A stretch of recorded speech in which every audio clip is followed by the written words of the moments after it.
Producing. It means various different things in different industries, and today we're going to be talking about it in the industry of music. You guys know I make electronic dance music videos, so it's mainly going to relate to that. However, you can use this if you make other types of music, guys. So this is going to be 5 ways to be a better producer without producing. Tip number 1 is organize your sample packs, your sample libraries. And this is very important because this is going to help increase workflow, which is very, very, very important when you have an idea that you need to get out fast as possible on your DAW. Because you guys know, if you go take a shit and you find a magazine with some hot girls in there, it might take a while, and then when you come out, that idea might be gone. So increasing workflow in the studio is going to help you get your track, your idea out way faster. So ways to organize your sample packs would be pretty much organizing them via company, which is an okay way. The next best thing would be to organize them via genre. You're still keeping all the samples you bought, and this is the best way in my opinion. However, you're going to have to sacrifice some of the samples you bought and only keep the ones you like, and that is going to be to create a mega sample pack of your own. And that's going to have your favorite kicks, your favorite snares, your favorite risers. So pretty much what you do is you go through every sample pack that you have, looking for that stuff that you think you're going to definitely use. And if you pay attention to music and electronic dance music, a lot of the samples, like the kicks, the hats, and the rides that are used in music are pretty much almost the same. So a lot of these people say, oh, we do that to create our own sound, but in reality it's because those are their favorite samples and they always end up using them. And who knows, you might find a sample that helps you do this. Fucking assholes making me organize my sample packs. Fucking dicks.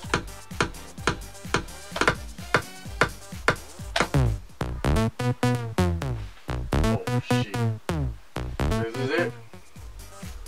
Vengeance Future House Volume 2 Capone Pack.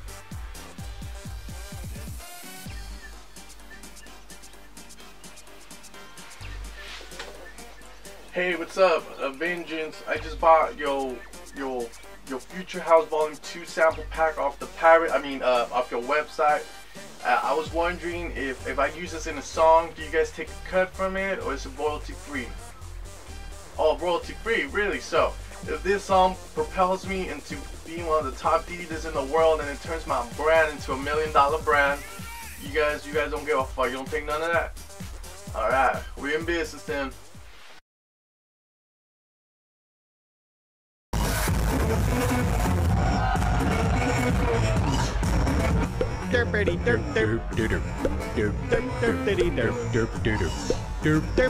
If you guys are still here, tip number 2 is going to be your favorite one out of the 5. And tip number 2 is going to be to go support your favorite DJ, may it be at a festival or a club. Now the reason this one makes you a better producer is because you get to see the music you love, the music you make. It may not be your songs, but you can see songs that are similar to yours be played and see if they work in the dance floor. If people go crazy for them, or do they just walk away to go get another drink because the song is boring or whatnot. So this helps you guys, but most importantly, and this happened to me, it helps remind you why you make the music you make in the first place, especially if you're going to go see a DJ that is one of the first DJs that got you into EDM, or it's one of that DJ that has your favorite song of all time. I went to go see Steve Angelo live at Create nightclub, which is, a nightclub, not a festival. And he played a lot of his new songs that are unreleased on his label that haven't been released. And a lot of those songs had longer breakdowns than, the norm of EDM, because right now EDM is in this place where the breakdowns don't really last as long because people just want to keep moving. Their attention span is really small. And one of the things that first got me into EDM was those long breakdowns where you can portray a lot of emotion. And Steve played songs like that day, at that nightclub, and it just reminded me of why I love EDM so much. It's the only genre that gives me goosebumps when I hear it. So that's one of the reasons why I wanted to make it, because I wanted to make people feel that way. So whenever I make a song, that's pretty much what I'm going for. And yeah, guys, go see your favorite DJs and, let that inspire and motivate you to become even better. Tip number 3, guys, is going to be a little bit hard to do for some of you guys because the reason you're making this type of music is because you love it so much. But tip number 3 is going to be to listen to other genres of music when you're not producing. And this is very important because if you can tell, if we hear the Beatport's Top 100 for progressive house or electro house or any you know, any genre, almost all the songs sound the same. And I feel like the reason for that is because people get inspired by each other in the EDM culture. And a lot of people, this is the only type of music they hear. So instead of coming up with innovative ideas, in the back of our heads we have that new Martin Garrix song, Forbidden Voices, so we want to make something with that type of voice. What's going to happen is you're going to make it and people are going to be like, oh, this sounds like Martin Garrix. Not. So one of the things I like to do, and I feel everyone should do, is listen to a different genre when you're not producing. Mainly, you know, you can go listen to hip-hop or K-pop or Brazil, you know, Brazilian music, reggaeton, Mexican music, banda, cumbia, merengue, whatever. And the cool thing about this is that each of those genres has their own culture. Hip-hop has the culture of, you know, in the rap before was all about, you know, feuds, rapping about something that's meaningful. Now, right now, it's about rapping about money and whatnot.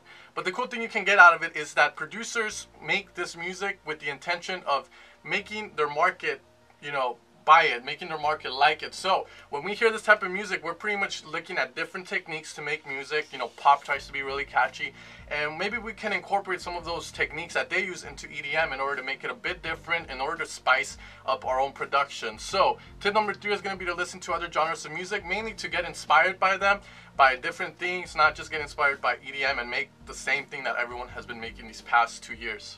Tip number 4, guys, is going to be to work on your image. What this means is it can be your social media image, pretty much working on how you treat your fans, on how you want fans to see you. Do you want them to see you as a party guy, or do you want them to see you as a more serious producer that makes music that's meaningful? Do you want them to see you as that guy that has those sick-ass tracks they can listen to when they're drunk? That is working on your image. You can also work on your image as in yourself, so you feel good about yourself, because a lot of the times when you're doing things and you don't have that much confidence in who you are and in yourself, it will reflect on your music, because you'll make music and then you'll be like, oh, it's not that good, and then you'll put in the description, I just finished this track, I don't think it's good, it's shit. And honestly, when people read that, they're gonna think it's shit too, because you think it's shit. So why not be more confident about yourself? Portray yourself as someone that knows what they're doing, and trust me, people will follow, people will take notice, and they will think you're good as well. Because in the end, the only thing that matters is what you think about yourself, and it really does influence what other people will think of you. And I don't think fans want to follow someone that is going to be pretty much downplaying themselves the whole time. So number 4 is work on yourself, work on your image, may it be your personal self or the image you're trying to sell with your artist.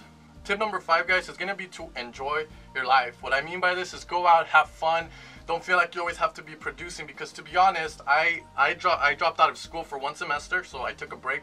And I didn't spend the whole time producing like I said I was gonna, because ideas don't come when you're in the studio. They come when you're out of the studio, when you're living life, when you're enjoying yourself. You go out on a date with this girl and she makes you feel a certain way. I'm sure you're gonna be so happy, and when you come into the studio, that happiness is still gonna keep you up and you're gonna make great things. So enjoy your life. Don't give up your social life just to produce. Go out, have fun, go to clubs, make memories that you can make songs out of. And that's my biggest suggestion to you guys. Because when you have no friends, you have no one to lean on. Just like that song by Diplo. But I'm not trying to do a pun there, but you know, a lot of the times I've met producers that have friends that are really, you know, supportive of what they're doing, and they reach this obstacle where they want to quit because they've been producing for 4 years and they haven't gotten any recognition, and their friends just tell them to keep going, and if it wasn't for the friends, those guys probably would have quit and they would have made it to where they are now. And this has happened to a lot of producers that I know personally, and you know, in the next year or so, they actually got their break, they got recognized, they met their goal of getting a track released or something, and one of them even got signed to the biggest agency there was. But the year before that, he wanted to quit, and he actually wanted to kill himself because he thought he was worthless. So make sure to enjoy your life, guys. Keep your friends, keep them in the loop, don't let your social life go down, and just enjoy life. Alright guys, so that's going to be the end of the video. Hopefully you guys enjoyed it. Make sure to leave a like, a subscribe, a comment, and if you want new sounds, make sure to check out evilsounds.com. I'll see you guys next time, as my camera's about to die.